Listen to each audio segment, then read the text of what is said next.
क्योंकि मंगलाचरण करने से कार्य की सिद्धि और उसमें गति आती है। मगी गतौ, यह इससे मंगलाचरण शब्द निष्पन्न होता है।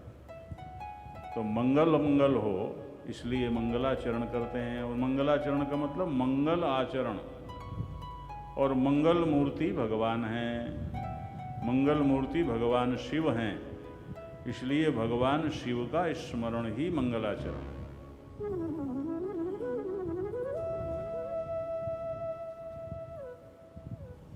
आद्यंत मंगलमजात समान भावम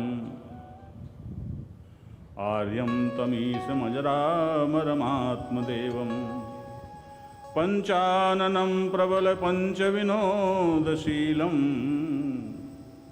संभावये मनसि शंकरमंबिकेशम। आद्यंत मंगलमजात समान भावम,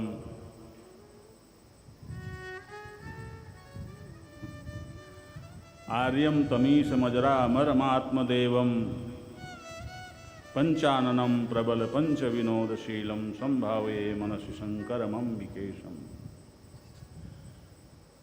देखें, आद्यंत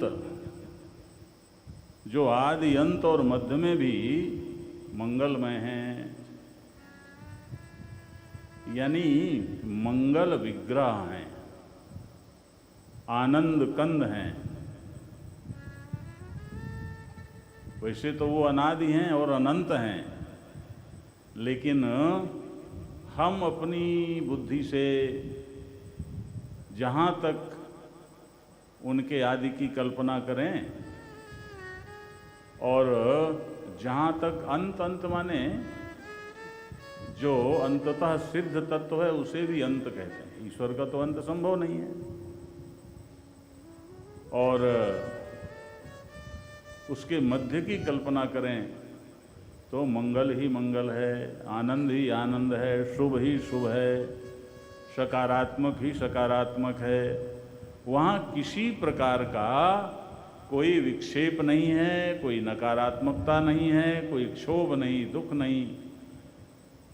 ऐसे मंगल में भगवान शिव अजात समान भावम, जिनके समान भाव रखने वाला कोई पैदा ही नहीं हुआ,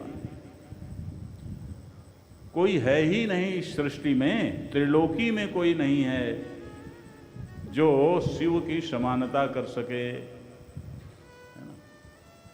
अजात समान भावम माने उनके समान भाव का कोई जात यानी पैदा ही नहीं हुआ, है ही नहीं।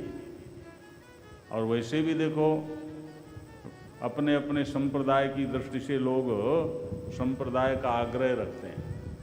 हमारा संप्रदाय सबसे बड़ा, हमारे भगवान सबसे बड़े, है ना।